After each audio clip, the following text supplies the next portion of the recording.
여러분 안녕하세요. 화요 저녁 기도에 오신 우리 모든 성도님들을 진심으로 환영합니다. 오늘은 데살로니가에 보내는 편지라는 제목으로 함께 은혜 나누는 시간 갖도록 하겠습니다. 본문 말씀으로는 데살로니가전서 1장 1절부터 10절까지 있는 말씀을 함께 보시겠습니다. 데살로니가전서 1장 1절부터 10절에 있는 말씀 제가 봉독해 올릴 때에 눈으로 함께 따라 읽어주시기 바랍니다. 데살로니가전서 1장 1절부터 있는 말씀입니다. 바울과 실로아노와 디모데는 하나님 아버지와 주 예수 그리스도 안에 있는 데살로니가인의 교회에 편지하노니 은혜와 평강이 너희에게 있을지어다. 우리가 너희 모두로 말미암아 항상 하나님께 감사하며 기도할 때에 너희를 기억함은 너희의 믿음의 역사와 사랑의 수고와 우리 주 예수 그리스도에 대한 소망의 인내를 우리 하나님 아버지 앞에서 끊임없이 기억함이니 하나님의 사랑하심을 받은 형제들아 너희를 택하심을 아노라. 이는 우리 복음이 너희에게로 말로만 이른 것이 아니라 또한 능력과 성령과 큰 확신으로 된 것임이라. 우리가 너희 가운데서 너희를 위하여 어떤 사람이 된 것은 너희가 아는 바와 같으니라. 또 너희는 많은 환난 가운데서 성령의 기쁨으로 말씀을 받아 우리와 주를 본받는 자가 되었으니 그러므로 너희가 마게도냐와 아가야에 있는 모든 믿는 자의 본이 되었느니라. 주의 말씀이 너희에게로부터 마게도냐와 아가야에만 들릴 뿐 아니라 하나님을 향하는 너희 믿음의 소문이 각처에 퍼졌으므로 우리는 아무 말도 할 것이 없노라. 그들이 우리에 대하여 스스로 말하기를 우리가 어떻게 너희 가운데에 들어갔는지와 너희가 어떻게 우상을 버리고 하나님께로 돌아와서 살아계시고 참되신 하나님을 섬기는지와 또 죽은 자들 가운데서 다시 살리신 그의 아들이 하늘로부터 강림하실 것을 너희가 어떻게 기다리는지를 말하니 이는 장래의 노하심에서 우리를 건지시는 예수니라. 아멘. 사람들은 살면서 스트레스를 받으면서 살아갑니다. 아주 어린 아이라도 스트레스를 받죠. 저희 집에 있는 아주 어린 그 호수도 이제 한 달이 조금 넘겼는데 배고프면 울고 변을 보면 울고 잠을 자고 싶은데 잠을 못 들면 또 울고 그럽니다. 그렇게 잘 또 잠들었는데도 갑자기 깨서 또 울고 그럽니다. 이 스트레스라는 것이 아주 어릴 때부터 있다라는 거죠. 이 스트레스란 외부의 위협, 공격 등에 대항해 신체를 보호하려는 그 신체와 심리의 변화 과정을 이야기합니다. 이 생체에 가해지는 여러 상해 및 자극에 대하여 이 신체에 일어나는 이 비특이적인 반응을 통틀어 스트레스라고 이야기를 하죠. 우리는 그리고 여러분은 어떤 상황에서 스트레스를 받으며 살아가십니까? 이 스트레스라는 것이 우리에게 좋은 것일까요? 나쁜 것일까요?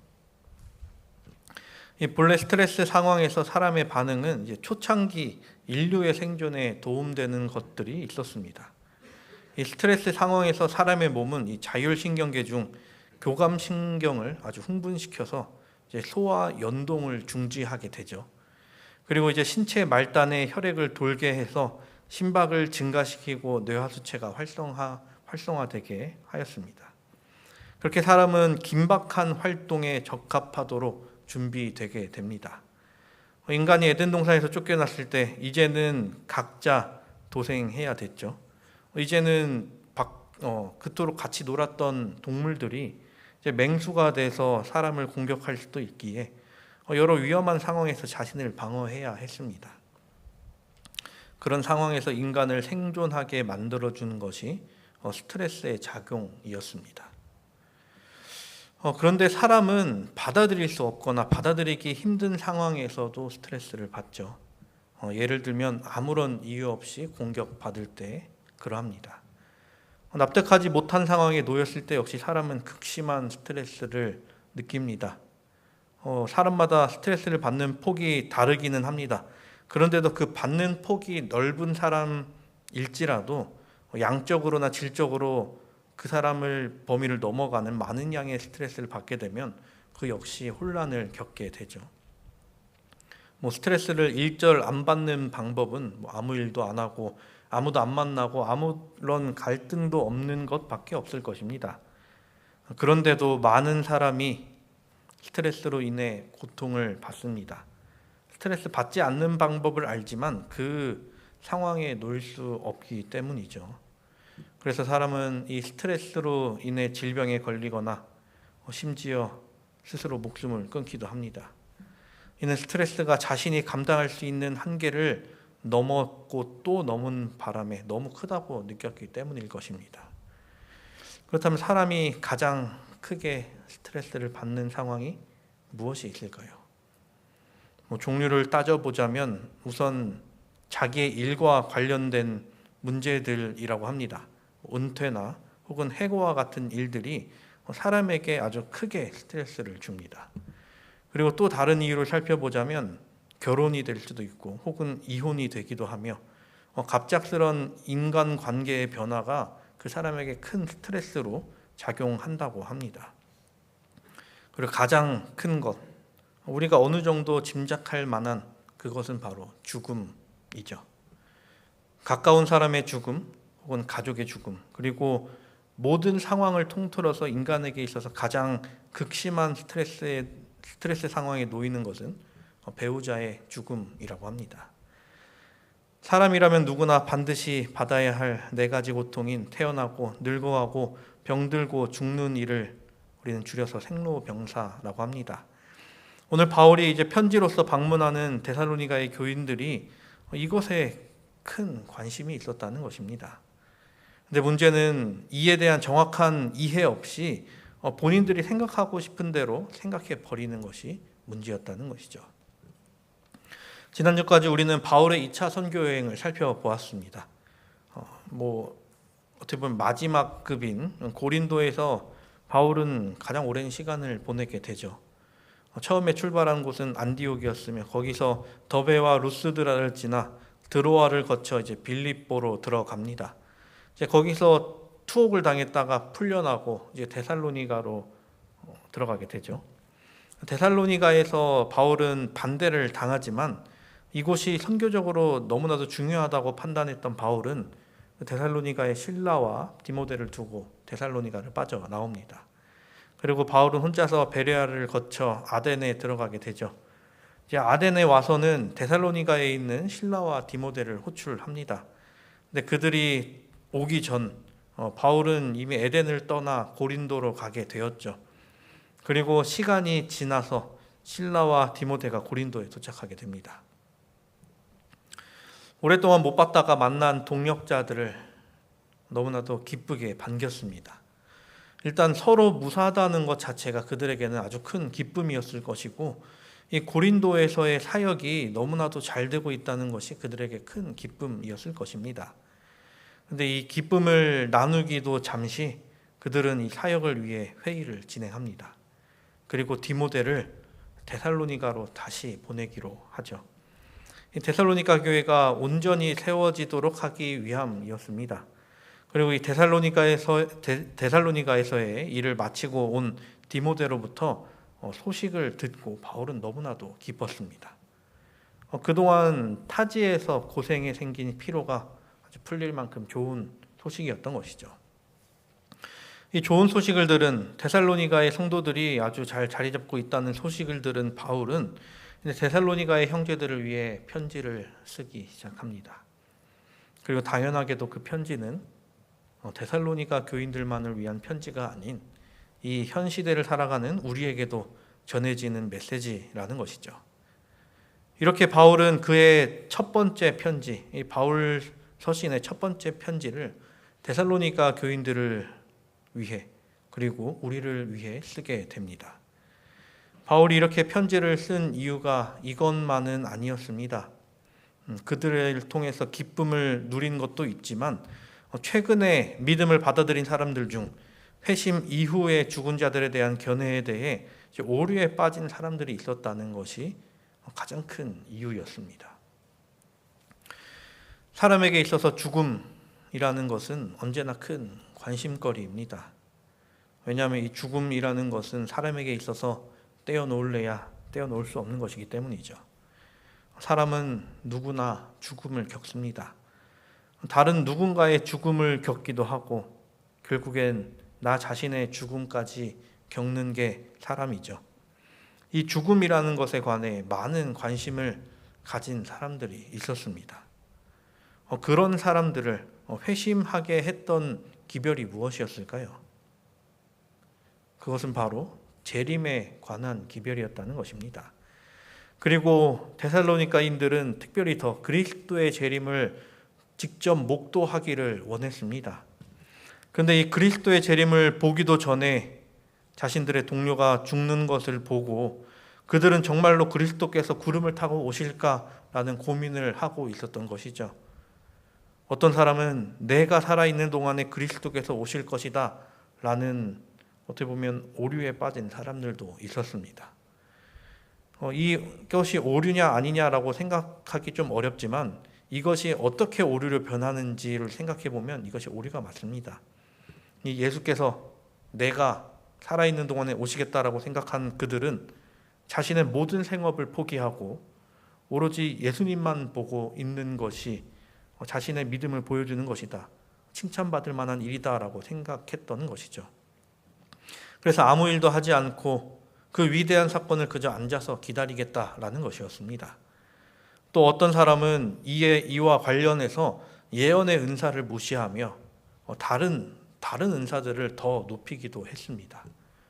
예수님께서 곧 오실 것인데 예언이 무슨 소용이냐라는 것이 그들의 마음이었던 것이죠. 바울은 데살로니가의 형제들에게 죽은 자들의 참된 상태에 대해 먼저 알려주려고 애를 썼습니다. 죽은 사람은 잠자는 자, 곧 의식이 없는 상태에 있는 자라는 것을 설명하기 위해 그의 편지에 이렇게 기록했습니다. 데살로니가전서 4장 13절에서 14절. 형제들아, 자는 자들에 관하여는 너희가 알지 못함을 우리가 원하지 아니하노니 이는 소망 없는 다른 이와 같이 슬퍼하지 않게 하려 함이라. 우리가 예수께서 죽으셨다가 다시 살아남을 믿을진데 이와 같이 예수 안에서 자는 자들도 하나님이 그와 함께 데리고 오시리라. 이어서 이렇게 편지합니다. 주께서 호령과 천사장의 소리와 하나님의 나팔로 친히 하늘로부터 강림하시리니 그리스도 안에서 죽은 자들이 먼저 일어나고 그 후에 우리 살아남은 자들도 그들과 함께 구름 속으로 끌어올려 공중에서 주를 영접하게 하시리니 그리하여 우리가 항상 주와 함께 있으리라. 그러므로 이러한 말로 서로 위로하라. 그리스도로 인하여 구원받은 사람도 사랑하는 사람을 잃습니다. 그리고 당연하게도 우리는 사랑하는 이들을 잃은 일로 인하여 슬픔을 겪게 되죠. 그런데 그리스도 안에 소망 없는 사람들이나 의인의 부활 넘어 이 불멸의 미래에 대한 기쁨을 모르는 사람들처럼 그들처럼 슬퍼해서는 안 된다는 것입니다. 절대 슬퍼하지 마라 라는 것이 아니라 다시는 못 볼 것처럼 슬퍼하지 말라라는 것이죠. 바울은 데살로니가 사람 중 이 이교의 우상 숭배에서 그리스도를 섬기는 일로 돌아선 이들에게 편지합니다. 죽은 상태에 대한 그 이교의 막연한 사상이 이 믿음의 내용과 진리의 내용과 혼합되어 있었다는 것이죠. 그러나 이 바울이 전한 가르침을 통해 죽음으로부터 부활한다는 것을 분명히 깨달은 그들은 크게 위로를 얻게 됩니다. 죽은 자들이 무덤에서 거룩하고 행복한 영생의 몸으로 일어날 것이라는 그 기쁜 소망은 그들이 이전까지 믿어왔던 이교의 사상과는 크게 대조되었던 것이죠. 그 이교도적 생각은 내세는 없다. 그리고 이 땅에서 잃어버린 이들을 행복하게 다시 만날 일은 없다라고 가르쳐 왔습니다. 하지만 바울이 보내는 편지를 그들이 보면서 읽으면서 그들이 가졌던 생각은 이제 크게 변하기 시작했던 것이죠. 혼란을 겪고 있었던 그들을 바로잡을 수 있도록 그들을 위한 메시지가 전달되었을 때 그들은 기쁠 수밖에 없었던 것이죠. 예수님께서 이 땅에 오실 때 당연하게도 이 땅에 살아남은 자들이 있겠죠. 근데 그들이 모두 같을 것인가 하면 그렇지 않을 것입니다. 그리스도께서 오심을 보고 기쁨의 환호를 지르는 사람들이 있는가 하면 지금껏 자신이 지어왔던 죄로 인해 절망하는 이들이 있을 것입니다. 기쁨의 환호를 지르는 이들은 그리스도 안에서 지내고 그 믿음을 지킨 사람들이겠죠. 그리고 절망하는 이들은 그리스도를 거부하고 자기 자신과 사탄이 가르쳐준 길을 자신 있게 걸었던 이들일 것입니다. 그렇게 살아있는 자들 말고 또 누가 있습니까? 이미 잠들어 있는 자들이 있죠. 그들 중에서도 두 부류로 나뉩니다. 한 부류는 그리스도 안에서 부활의 소망을 품고 잠든 이들입니다. 또 다른 부류는 평생을 그리스도를 부인하고 끝끝내 죄의 길에서 잠들어 버린 이들일 것입니다. 아무리 예수께서 이 땅에 오실 때 살아남아 있었다 할지라도 그들이 믿음의 길에 서 있지 않았다면 그리스도 안에서 죽은 자들보다 절대로 앞서지 못한다는 것이죠. 이 사실을 바울은 데살로니가 형제들에게 전합니다. 천사장의 소리와 하나님의 나팔이 자는 자들에게 울릴 것이다. 그리고 그리스도께서 오시기 전에 이미 죽음을 경험하긴 했지만 이제는 다시 죽지 않을 몸을 입을 자들로 일어날 것이다 입니다. 17절에 이야기합니다. 그 후에 우리 살아남은 자들도 그들과 함께 구름 속으로 끌어올려 공중에서 주를 영접하게 하시리니 그리하여 우리가 항상 주와 함께 있으리라. 우리는 이미 이 일에 대해 많이 배웠고 느꼈고 많이 생각하며 살아갑니다. 그런데 당시 데살로니가인들에게는 이 진리가 상당히 어려웠다는 것이죠. 지금도 나이가 있으신 상태로 신앙을 받아들인 분들은 이것에 대해 쉽게 이해하지 못하시기도 합니다. 그럴 수밖에 없는 것이 평생을 그분들은 그렇게 사셨기 때문에 한순간에 바뀌는 것이 어렵기도 하죠. 그런데 어떤 분들은 진리를 듣고 한순간에 바뀌시기도 하지만 어떤 분들은 어려워하시기도 합니다. 우리 역시 그러한데 그 당시 데살로니가인들도 그러했다는 것이죠. 평생을 그렇게 살아왔기 때문에 그 이교의 사상을 듣고 살아왔기 때문에 쉽지 않았다는 것입니다. 바울이 보낸 편지를 읽고 또 읽고 계속해서 되새기고 되새기면서 그 진리의 빛을 또 사랑의 빛을 발견하는 그들이었습니다. 분명 바울이 데살로니가에 있을 때 당시의 교인들에게 이에 대해서 여러 번 아주 설명을 했겠죠. 하지만 이에 대해 이상한 교리라고 생각했기 때문에 쉽게 받아들이지 못했던 사람들이 있었습니다. 그리고 바울이 떠나가고 실제로 같이 함께 신앙하던 사람들이 죽으면 더 힘들어하고 그러했겠습니다. 그러나 그들의 마음은 진리를 찾고자 하는 마음이 분명히 있었기에 이 바울이 보낸 편지를 봤을 때 하나님께서 그들에게 내려주신 그 참된 진리를 발견했을 때 새로운 소망과 활력을 얻는 그들이 되었다는 것이죠. 또 죽음을 통해 생명과 불멸을 밝혀주신 그리스도에 대한 확고한 신앙과 깊은 사랑이 그들에게 심겨지게 되었다라는 것이었습니다. 우리는 어떤 소망을 품고 살아갑니까? 또 우리는 누구를 기다리며 살아가고 있습니까? 우리 안에 그리스도께서 우리에게 약속하신 그 약속을 믿으며 그 믿음으로 살아가는 우리 모두가 되기를 간절히 바랍니다. 계속해서 데살로니가 전서를 살펴보면 4장 14절에는 약간 애매한 표현으로 우리에게 설명하는 것이 하나 있습니다. 우리가 예수께서 죽으셨다가 다시 살아나심을 믿을진데 이와 같이 예수 안에서 자는 자들도 하나님이 그와 함께 데리고 오시리라. 이 죽은 자들의 상태에 대해 예수님께서 재림하시면서 하늘에 있던 영혼을 다시 데리고 오는 느낌적인 말씀을 하시긴 하죠. 근데 이 말씀을 두고 누군가는 영혼 불멸설을 주장하기도 합니다. 하지만 이는 이제 한국말로 번역하면서 생긴 오해입니다. 실제 원어를 살펴보면 이 데리고 오신다라는 표현의 원래 뜻은 인도하다라는 뜻입니다. 그렇게 데리고 오는 것이 하늘에서 데리고 오는 것이 아니라 땅에서 인도하여 내신다는 것이죠. 아까 전 살펴봤던 17절 살아남아 있는 자도 자는 자보다 결코 앞서지 못한다는 표현을 봤을 때 하늘에서 먼저가 있는 것이 터무니없는 말이 되어버린다는 것입니다. 이 말씀이 데살로니가의 교인들과 우리들에게 소중한 위안이 되는 말씀입니다. 그리고 데살로니가 교인들에게 해주고 싶었던 또 다른 이야기는 재림의 때에 관한 이야기입니다. 이제 바울은 데살로니가에 있을 때 교인들에게 시대의 징조에 관한 문제를 아주 중요하게 다루었었습니다.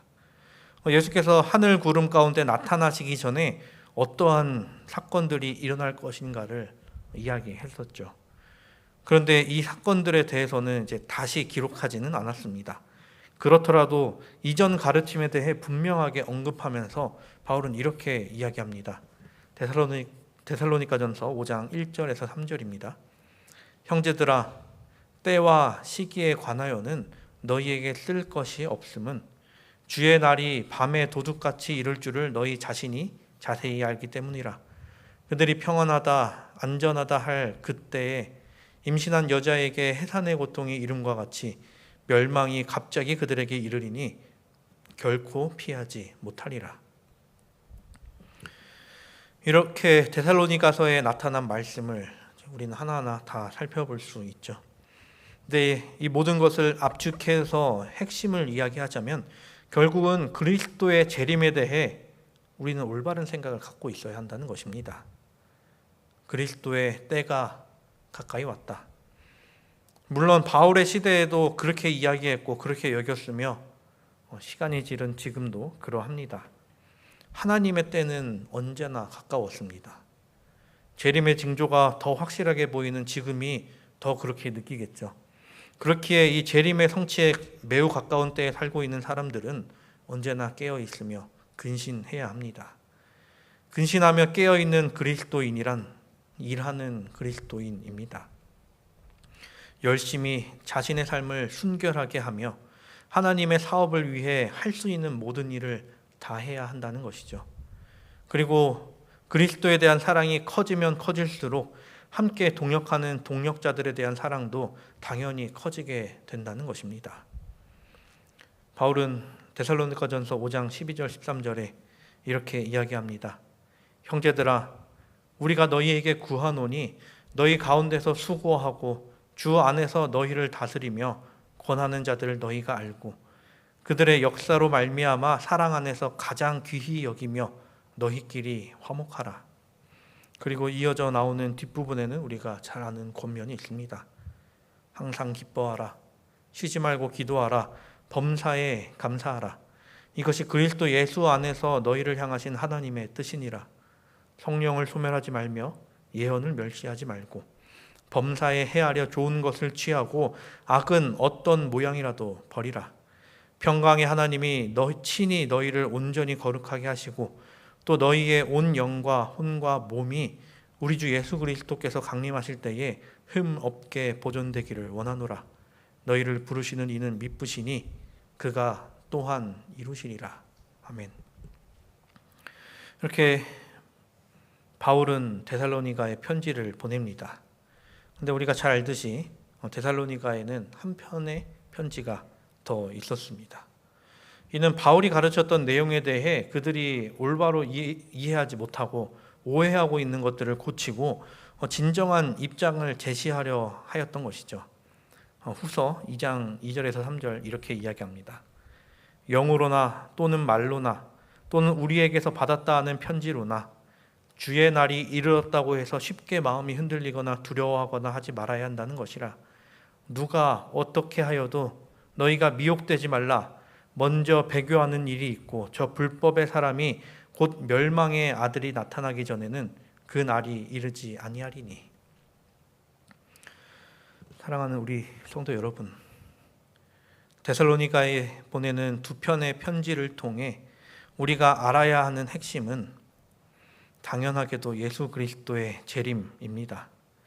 우리가 재림을 기다리는 것처럼 데살로니가의 교인들도 예수님의 재림을 기다렸습니다. 순수한 마음으로 그리스도를 기다리는 사람들이 있는가 하면 이들을 혼란스럽게 하는 어떤 이들도 있었습니다. 우리는 이미 여러 일들을 겪고 지금까지 와서 어떤 이설에 쉽게 흔들리진 않습니다.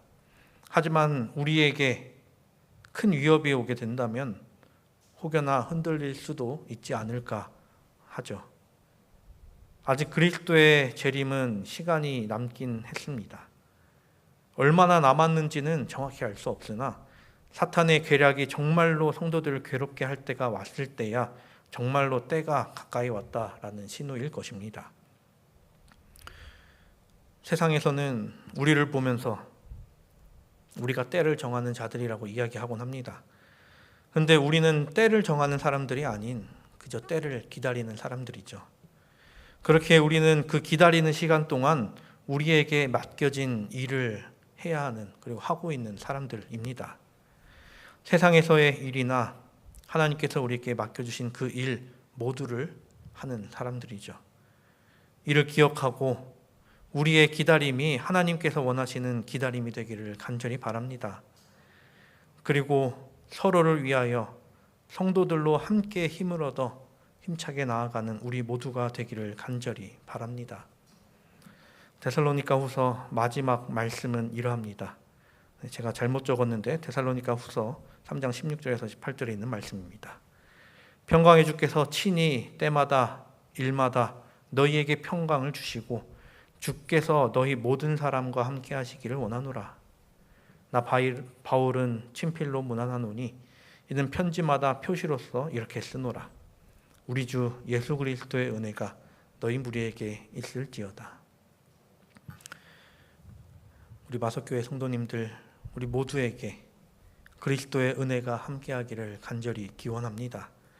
그리고 그 은혜로서 우리가 힘을 얻고 예수께서 오시는 그날을 기다리며 함께 그 소망의 손을 붙잡고 기쁨의 그날을 맞이하는 우리 모두가 되기를 간절히 바랍니다.